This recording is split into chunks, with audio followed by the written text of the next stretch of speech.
En el lago Yanquihue 102.3, El Conquistador Red Región de los Lagos. Para comenzar el día con información y opinión, dará que hablar en El Conquistador FM. Es una presentación de Aqua Chile, Cámara Chilena de la Construcción, One Language, Estragón Restaurant y Cancagua Spa. Conducen Roberto Gaete y Claudio Pérez.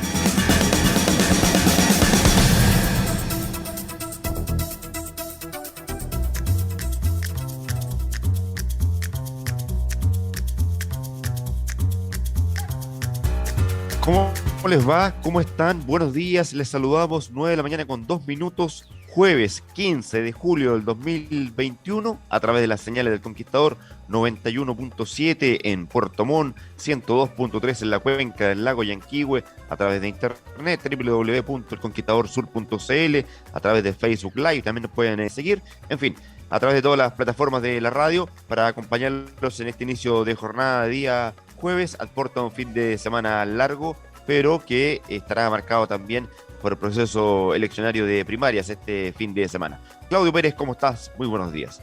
Buenos días, Roberto Gaete, ¿cómo están, sureños, sureñas? Bienvenida a este nuevo programa, a esta altura de la mañana donde la marea todavía está bajando, según veo desde mi ventana. La cordillera está un poco nublada, estamos en invierno, frío, así que, pero nada, como hemos dicho tanto tiempo, ¿qué le hace el agua al pescado, Roberto Gaete? Sí, es parte del paisaje habitual del sur de Chile en esta época del año. Así es que y una mañana fría, vacaciones de invierno, mucha gente también disfrutando de ese periodo, ¿no? Sí, y una mañana fría, 6 grados de temperatura tenemos a esta altura de la mañana. Así es. Bueno, vamos a partir en beneficio del tiempo para tratar de desarrollar el tema ampliamente, de inmediato con nuestra invitada. Todos hemos sido testigos de lo ocurrido en Cuba durante los últimos días y queremos que alguien que conoce de la realidad cubana, que está allá, nos ilustre un poquito respecto de lo que está sucediendo con esta convulsionada Cuba. Está con nosotros ahí en la plataforma Zoom, la podemos ver, la saludamos a Elaine Acosta. Ella es investigadora asociada del Instituto de Estudios Cubanos de Florida International University y directora ejecutiva de Cuidos 60, un observatorio de envejecimiento, cuidados y derecho. Elaine, gracias por recibirnos. ¿Cómo estás? Muy buenos días. Muy buenos días, Roberto, Claudio y a todos los oyentes. Muy contenta de estar aquí con ustedes conversando sobre los recientes acontecimientos en Cuba. Tengo que decir que igual estoy hablando desde Miami, donde estoy trabajando ahora, pero bueno, muy pendiente de el tema en Cuba.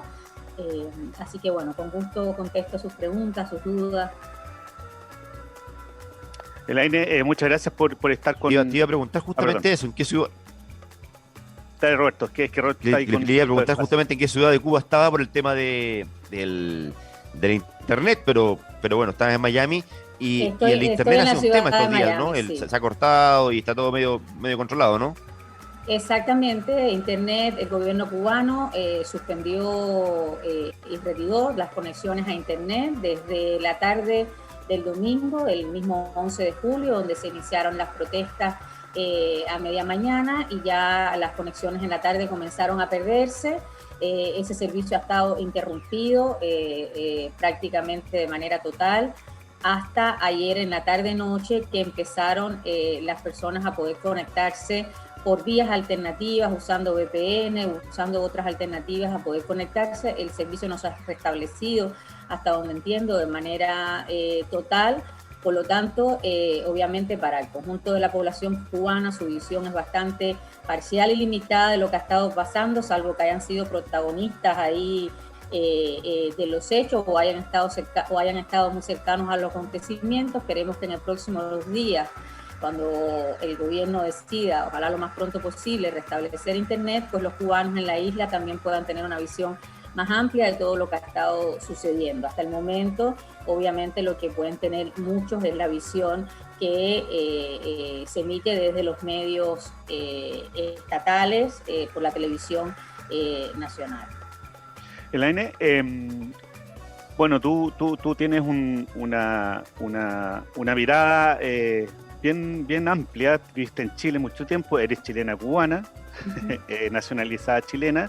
Y nada, y entonces desde los diversos países del mundo vemos a Cuba desde la mirada también que el país nos ha ido entregando en el tiempo, los medios de comunicación, en fin. Y hoy día en Chile estamos en un proceso eleccionario relevante. Hay un candidato comunista por primera vez, que en las encuestas tiene un número importante,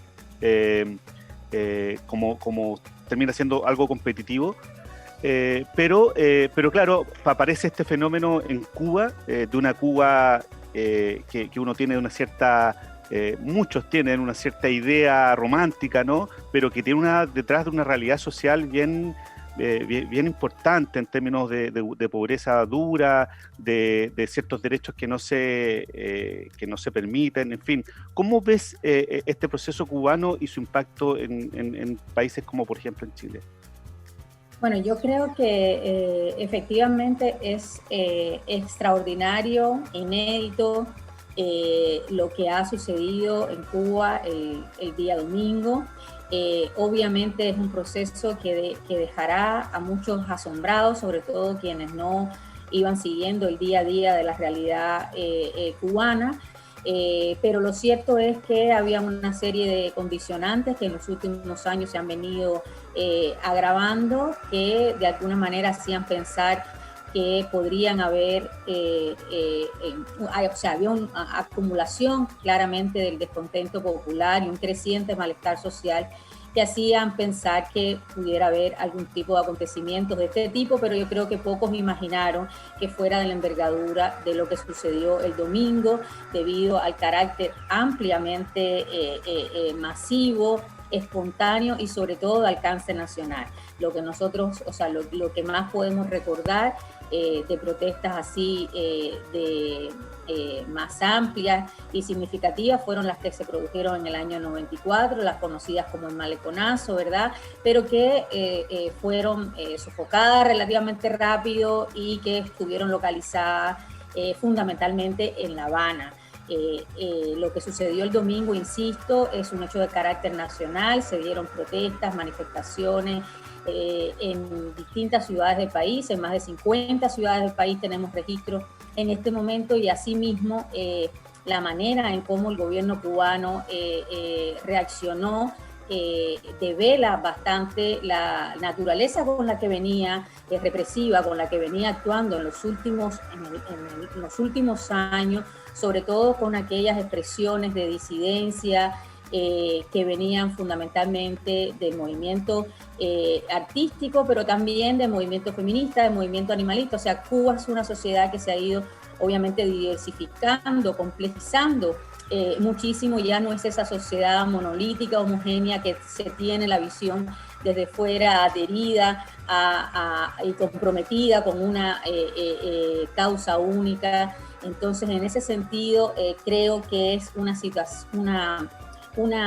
realidad que debe ser leída en toda la complejidad que merece, ojalá y en lo posible, ¿no? Y uno espera, desmitificando, ¿no?, esas ideas, ¿no?, medias bucólicas que existen sobre la revolución cubana en concreto, ¿no?, y sobre ciertas lealtades políticas que existen a un determinado proyecto que, insisto, ha venido sufriendo muchísimas variaciones. Y justamente una de las cosas que se pueden decir de las protestas del día domingo 11 de julio, y esto hay que recalcarlo, que son protestas que por lo que uno puede leer en este minuto todavía en medio de la coyuntura, son protestas altamente también politizadas, en el sentido de que venían con ciertos reclamos, ¿no?, con importantes reclamos también políticos de descontento frente a un proyecto que a todas luces hace bastante rato está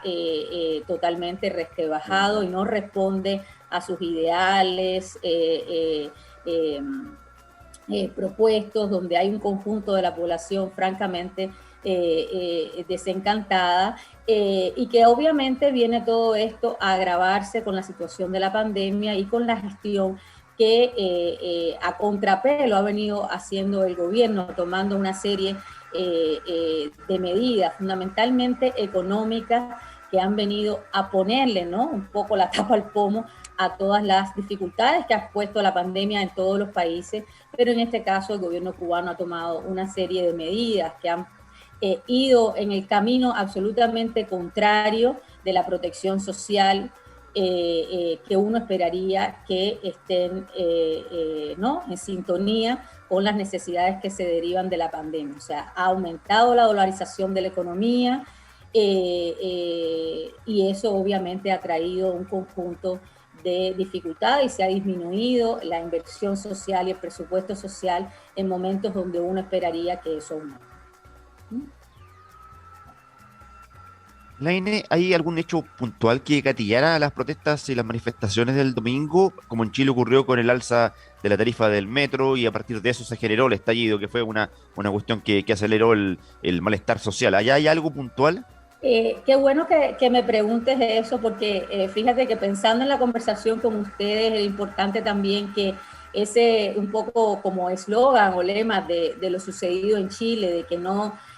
para explicar el estallido social hacia afuera, que era muy difícil entender para muchos. Me tocó también explicar lo que pasaba en Chile, ¿no?, de que no son 30 pesos, son 30 años de una serie de injusticias, desigualdades, descontento con un cierto modelo que había aumentado la desigualdad social, etcétera. Pues algo muy similar, y esto es importante recalcar con lo que ha sucedido en Cuba, es lo que ha estado sucediendo en Cuba. Es probable, uno puede, siempre es muy difícil ubicar, ¿no?, el hecho, ¿no?, que gatilla, porque estas protestas parten en un pueblo que está en las afueras de La Habana, que se llama San Antonio de los Baños, y de ahí rápidamente se esparcen por todo el país, claramente facilitado por la conexión, por los mayores niveles de conectividad que existen en Cuba ahora, que ustedes saben, o que si no lo saben, había estado muy limitado hasta hace muy poco tiempo, y que además son extremadamente caros para la población, ¿no? Y que buena parte de muchas de las recargas telefónicas que se le hacen a las personas se hacen desde sus familiares en el exterior, porque son muy difíciles de costear, sobre todo en una situación precaria de crisis económica permanente como la que lleva Cuba hace muchos años, ¿no? Recordemos que desde la caída del campo socialista a principios de los años 90, Cuba ha mantenido una situación de crisis económica con periodos un poco de recuperación, pero que hay una crisis estructural ahí de la cual no ha podido recuperarse. Entonces, volviendo a tu pregunta, creo que la situación de los últimos días se complejizó por el agravamiento, ¿no?, y uno pudiera a lo mejor ubicar ahí, por el agravamiento de la situación de la pandemia en la provincia de Matanzas, ¿no?, que es donde están localizadas también, ustedes saben, Paradero para los chilenos, ¿no?, que es una zona bastante turística. La decisión del gobierno de permitir el ingreso de turistas rusos cuando se sabía que Rusia estaba en un momento complicado de la pandemia, y el gobierno decide, aun cuando tiene restringidos los vuelos, por ejemplo, para que entren los emigrados cubanos y puedan llevar alimentos y medicinas, decide que los vuelos de Rusia y Canadá puedan llegar a estas localidades turísticas para poder de alguna manera recibir dólares y ayudar a reactivar a la economía. Pues esta decisión agrava bastante la situación de la pandemia, que ya en la localidad de Matanzas, en algunos polos turísticos, muy agravada con la situación de la carestía de medicamentos y de alimentos en general, además con el aumento de los apagones, ¿no?, lo que en Cuba le llamamos apagones, que son los cortes de electricidad por muchísimas horas. Esto es una situación, lo de los cortes de electricidad, muy similar a lo que ocurrió con el estallido de los años 90, donde aumentaron los apagones, ¿no? En Cuba estamos en este minuto en pleno verano. Imagínense lo que son más de 6 horas con un apagón, en una situación, como te digo, absolutamente muy precaria en términos de la alimentación y de la carestía de medicamentos. Imagínense que con la pandemia y las medidas de confinamiento y las pésimas medidas económicas que ha tomado el gobierno, sobre todo ya desde el año 2020, pero a principios de este año, con lo que ellos llamaron la tarea ordenamiento, la economía completamente se ha dolarizado, se han creado unas tiendas en moneda libremente convertible, y esto ha significado que la gente se han reducido todos los productos de la canasta básica en pesos cubanos, en la moneda en que las personas ganan, Y esto ha significado que la gente tenga que hacer colas interminables de horas por la madrugada para poder acceder a los alimentos. Esto es una situación muy difícil para la gestión cotidiana de la vida, algo que no es ajeno, obviamente, a la realidad del cubano prácticamente durante los 60 años del proyecto revolucionario, pero que se ha agudizado en el contexto de la pandemia, insisto, por una pésima gestión del gobierno en términos de las medidas económicas que ha tomado y que ha insistido en no flexibilizar y abrir las oportunidades para que los propios cubanos puedan producir y comercializar y ayudar y contribuir a que la economía pueda mejorar sus condiciones. Elaine, tú ahí señalas sobre este fenómeno de las comunicaciones, en el fondo, que ha sucedido en Cuba. Estamos hablando con Elaine Acosta, ella es socióloga investigadora del Instituto de Estudios Cubanos de Florida International University, directora ejecutiva de Cuidado 60, Observatorio de Envejecimiento, Cuidado de Derecho, ya chilena cubana, y estamos conversando sobre este fenómeno, esta situación que está pasando en Cuba que no ha dejado a nadie ajeno, ¿no? Elaine, tú señalabas sobre los procesos sociales, este proceso de la comunicación, ¿no? Este fenómeno de la comunicación que está pasando en Cuba, que al parecer fue un gatillante relevante para lo que está sucediendo hoy día, y ya hemos visto que eso también ha sucedido en otros lugares del mundo, ¿no? Sí, ha sido un factor importante en Cuba, porque date cuenta que para cuando nosotros en el año 94 nos enteramos de que estaba sucediendo el Maldeconazo, ya se había terminado, claro, hacía mucho tiempo, etcétera. Entonces, en este caso, y además ha sido un factor, imaginamos, también detonante para que las protestas se pudieran esparcir tan rápidamente por todo el territorio nacional, porque no se está hablando de un movimiento coordinado por ningún movimiento político ni ningún movimiento social. Han sido protestas en su gran mayoría muy espontánea, y esto es algo que hay que reforzar y resaltar, porque había también un mito de que la ciudadanía cubana, una ciudadanía que estaba aletargada, te fijas, o sea, como en una situación de bastante sumisión, uno pudiera decir, al poder, y de conformismo, ¿no? Y de apatía política, ¿no? En cuanto a la participación. Obviamente vemos que lo que se habían visto en algunos estudios, había un creciente tejido social, un creciente activismo social en distintos ámbitos, ¿no? Pero que ha ido obviamente también cuajando en el resto de la ciudadanía. Es muy interesante si uno escucha todos los videos que han ido circulando en las redes sociales, es interesante cómo en parte de las manifestaciones y las protestas, que insisto, comenzaron siendo muy pacíficas, en su gran mayoría fueron pacíficas, ¿verdad?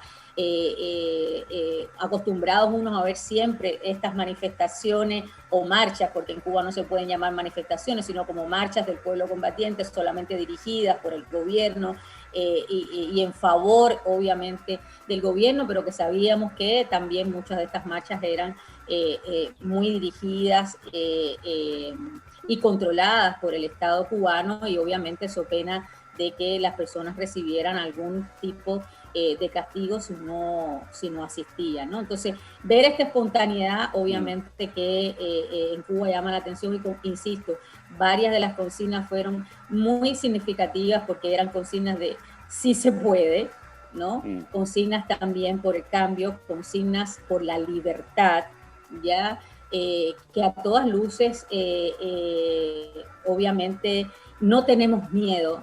Esa consigna de no tenemos miedo, uno obviamente no lo escucharía en una protesta en Chile, a lo mejor en estos momentos, y esto habla obviamente del descontento, ¿no? Y de la configuración de un sistema que tiene y sigue teniendo un alto control, ¿no? Sobre todos los aspectos y sobre todos los ámbitos de la vida, y el miedo terrible que la gente podía tener a manifestarse, porque sabemos que la libertad de reunión, de asociación y de manifestación en Cuba, por más que estén consagradas en la Constitución, obviamente no son posibles de concretarse. Bueno, eso complejiza más el tema, sobre todo para el gobierno, porque al final tienes este fenómeno de protesta atomizado, ¿no? Donde no hay un líder, no hay una organización con quien conversar, con quien generar acuerdos, en fin. Entonces, al final del día es una situación, un escenario futuro muy, muy complejo para el gobierno cubano. Y en ese sentido, ¿cómo tú visibilizas o visualizas más bien este futuro próximo del movimiento? Me imagino que tendrán que haber una suerte de organización necesaria para poder o robustecer el movimiento o quizás la atomización va a ser un fenómeno que se va a instalar para poder efectivamente evitar que el gobierno de alguna manera tome el control de las protestas, ¿no? O sea, yo creo que este factor, muy interesante la pregunta, la verdad que me hace, porque es algo en lo que hemos estado igual dándole vuelta estos últimos días, ese carácter más espontáneo y atomizado, que no sigue un liderazgo concreto o una orientación concreta, como ha querido vender también el gobierno cubano, que está orientado desde Miami, desde determinados influencers, etcétera, etcétera, ¿no? Siempre como también, o por otro lado, criminalizando la protesta. Yo creo que parte de las lecciones, del aprendizaje de estos sucesos que yo creo que tomaron obviamente muy sorprendido al gobierno cubano, acostumbrado a lidiar con focos específicos, ¿no?, de protestas, muy concentrado, o sea, con una labor muy de joyería que ha venido haciendo. No sé si esto se ha conocido en Chile, con los recientes acontecimientos, por ejemplo, que hubo con el movimiento San Isidro, movimiento de artistas e intelectuales en general, luego con toda la protesta que hizo lo que se llamó después el movimiento 27N, que fue el pasado 27 de noviembre, con esa sentada masiva de más de 300 artistas, intelectuales y pueblo general frente al Ministerio de Cultura.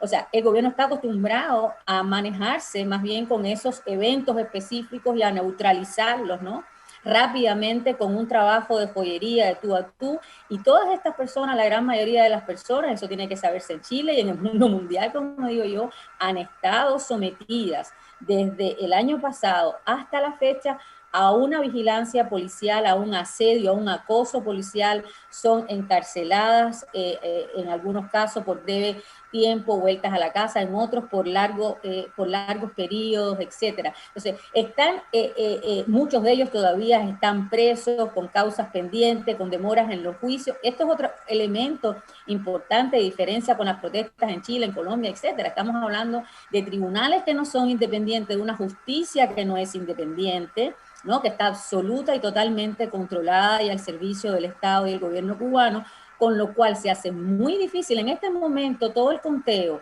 de los detenidos y desaparecidos de las protestas se está pudiendo hacer desde fuera, por organizaciones a través de las mismas redes sociales y por algunas, obviamente, organizaciones en Cuba y personas que están ayudando a construir esa base de datos, pero no tenemos en Cuba las posibilidades para que esa gente puedan tener un acceso a la justicia como corresponde, con garantía de derechos. Eso es muy importante decirlo, porque aquí obviamente los excesos del Estado que ocurren, ya sabemos, en muchas protestas, en muchas partes, los ciudadanos cubanos, la ciudadanía cubana no tienen la posibilidad de tener garantías al debido proceso, y hemos visto, no sé si ustedes han visto en los videos, cómo incluso la policía ha entrado a las casas después de haber visto los videos, ha entrado a las casas a detener, le ha disparado a personas, esas personas salen sin una orden, los acosan, no los dejan, en otros casos, a los artistas, etcétera, no los dejan salir de sus casas.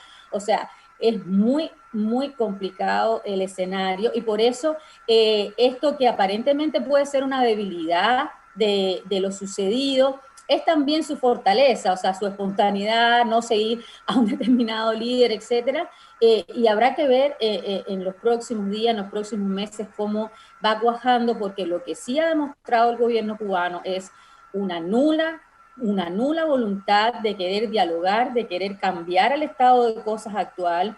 Fíjense ustedes que la reacción del presidente Díaz-Canel, digo, el presidente designado, pues sabemos que no fue democráticamente elegido, fue designado por Raúl Castro para sucederlo. La reacción del presidente Díaz-Canel inmediatamente en el primer día de sus declaraciones fue un llamado ¿verdad?, al combate, a salir a la calle, a los revolucionarios, a tomar la calle que fueran de los revolucionarios. Esto fue absolutamente una acción inaudita, ¿no? Cuando tú, como presidente, debes llamar obviamente a la calma, al diálogo, etcétera. Ha habido posibilidades desde la sociedad civil, se le ha solicitado el diálogo al gobierno, se les viene solicitando desde hace mucho tiempo, justamente por estos movimientos que han sido acosados, criminalizados. El gobierno no ha cedido un ápice en este sentido, porque ya sabemos, es un gobierno que se arroga toda la...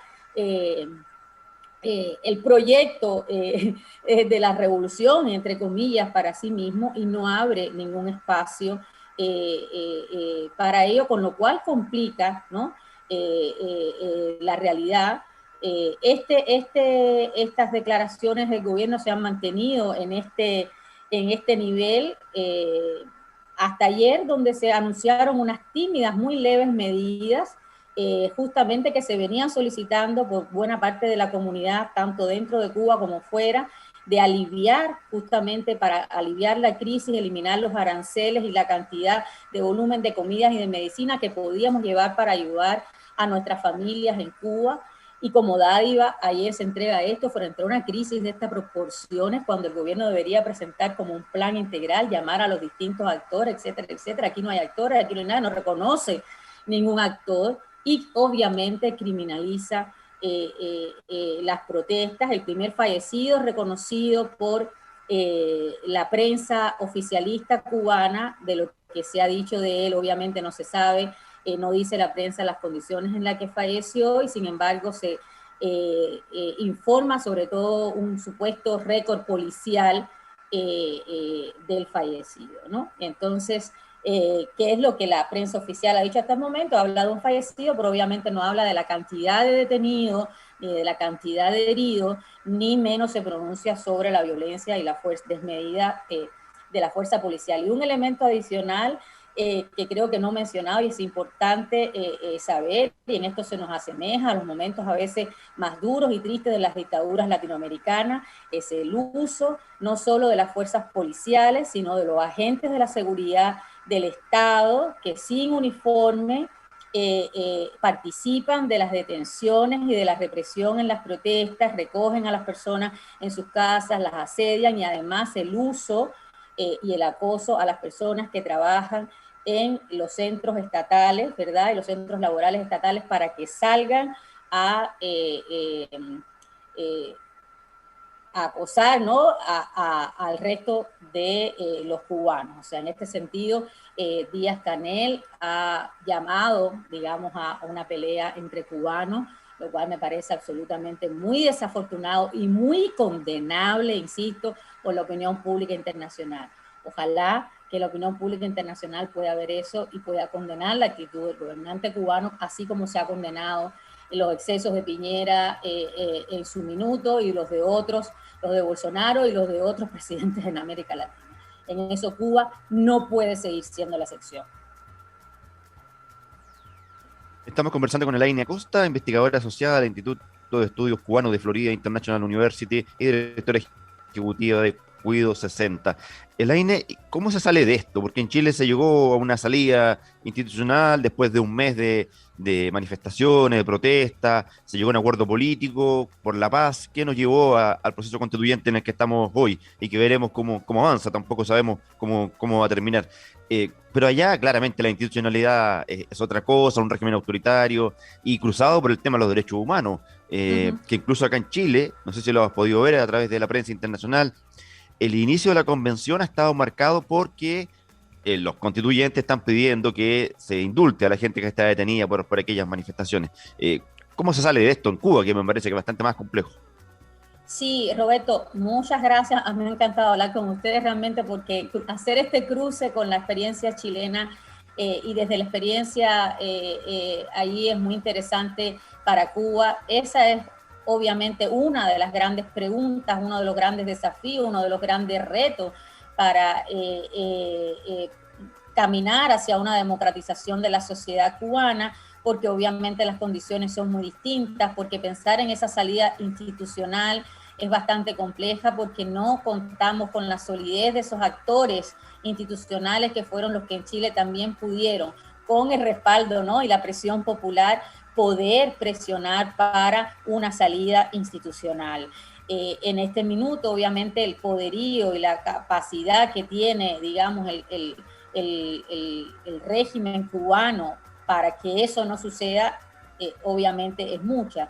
Si bien hablamos de una, al interno de Cuba, al interno de la sociedad cubana, hablamos de una incipiente, obviamente, sociedad civil, con todavía bastantes niveles de fragilidad institucional, porque no es posible sencillamente constituirse en un partido, en un movimiento, o sea, han sido hasta los movimientos animalistas, los feministas, que son independientes al oficialismo, obviamente son perseguidos, criminalizados y un largo etcétera. Entonces, y por otro lado tienes también que en el caso de Cuba, hay que contarlo así, que de alguna manera también incidió en el caso chileno, sobre todo en la transición a la democracia, también fuertes actores o actores internacionales importantes, en este caso toda la comunidad cubana exiliada y emigrada en el exterior, no solo en Estados Unidos, sino hay comunidades importantes en España, en México y en otros países, y son actores que están pidiendo, obviamente, y tienen toda la legitimidad, y que estamos pidiendo también poder participar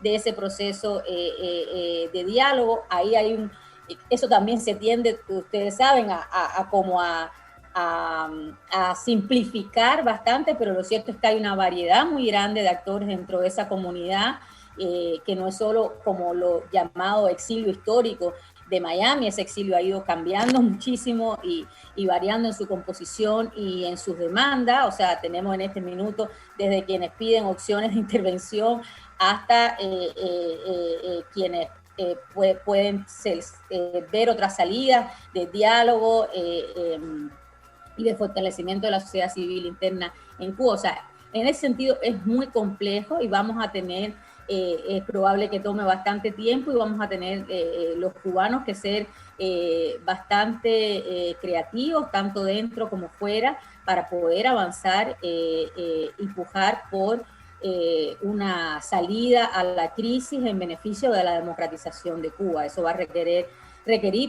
articulaciones y un trabajo tanto dentro como fuera, y probablemente y necesariamente de los de adentro con los de afuera, para ponernos de acuerdo también en cuál es ese camino que debemos seguir, porque yo creo que hay ciertos consensos básicos que por lo menos con estas protestas hemos ido alcanzando, ¿no? La necesidad de democratizar la sociedad cubana, y de mejorar las condiciones materiales de vida de nuestra población, de tener un proyecto de país que nos permita libremente también decidir nuestro futuro, ¿no? Hay como esos consensos básicos que se van poniendo sobre la mesa, que parecía que hasta ayer no eran tan claros, ¿no? Elaine, bueno, ya estamos en la hora, nos están tirando a la oreja, pero solamente brevemente, pues está muy interesante el fenómeno de la nueva generación. Yo creo que ha sido clave también, fue clave en Chile, creo que también es clave en Cuba, una generación que se relaciona también, además, a otros niveles de las redes sociales, en fin, creo que también es un fenómeno que gatilla lo que está sucediendo en Cuba, ¿no? Sí, absolutamente. Hay que decir que ha jugado un papel importante estas nuevas generaciones, que también ya son de segundas, terceras generaciones, que no están tan comprometidas en términos a lo mejor emocionales o de deudas históricas con el proyecto de la revolución que inició en el año 1959. En ese sentido, que les ha tocado vivir una realidad completamente precaria en términos de las condiciones económicas, materiales, de proyectos de vida, una juventud que en general ha tomado o ha tenido como opción la migración para poder tener un proyecto de vida, porque sencillamente, por eso digo, para no detenerme solo en las condiciones materiales, sino en el sentido general de las capacidades para desarrollarse una persona, que van más allá de tener el plato de comida sobre la mesa. Esas condiciones hoy por hoy, ese futuro no existe en Cuba, y cada vez que se abre la más mínima posibilidad, el gobierno en cuestión de tiempo troncha esas posibilidades, o sea, de desarrollo empresarial, de emprendimiento, de creación de proyectos artísticos independientes y un largo etcétera, ¿no? También es una generación que ha tenido posibilidades, en algunos casos, obviamente, de poder viajar, de poder conocer, de poder conectarse con el mundo, y sabe y puede constatar por sí misma que las cosas andan mal en Cuba y que es necesario cambiarlas, ¿no? Y esa generación también ha movido, ¿no? Y su lenguaje de comunicación, etcétera, es muy distinto, y por lo tanto se ha ido produciendo un abismo cada vez más grande entre ese discurso monolítico, ¿no? Del gobierno y del proyecto de la Revolución Cubana y todo lo que está sucediendo, digamos, en la realidad cubana. Y yo creo que también hay que contar con un proceso de descontento importante con aquellas generaciones también, ¿no? Que entregaron tanto, que sacrificaron tanto por un proyecto y que se sienten hoy de alguna manera de alguna manera o de muchas maneras, defraudadas, justamente también por no poder proveer a sus hijos y a sus nietos de las promesas, ¿no? Por las que ellos habían sacrificado todo. Eso también es muy duro, creo que, porque si algo también vimos, ¿no? En las protestas del día 11, fue una diversidad, ¿no? De clamores, de necesidades y de generación, una participación importante de los jóvenes, pero si uno mira con detalle los videos y dado el carácter masivo, vimos de todo ahí, así como también vimos el rostro de la pobreza, de la vulnerabilidad en muchos rincones de Cuba, donde esto ha venido creciendo en los últimos años, y eso también lo pudimos ver en las protestas, ¿no? Cuando uno dice, cuando salen a la calle, efectivamente, aquellos que ya no tienen nada que perder, ¿no? Estamos. Totalmente. Elaine Acosta, te queremos agradecer la gentileza, investigadora asociada del Instituto de Estudios Cubanos de Florida International University, y ya decíamos, directora ejecutiva de Cuido Centro, un observatorio de envejecimiento, cuidados y derechos. Gracias por habernos ilustrado respecto de lo que está pasando en Cuba, y bueno, estaremos atentos, observando a la distancia cómo avanza este proceso. Muchísimas gracias, Roberto, Claudio, por la invitación. Ha sido muy desafiante para mí.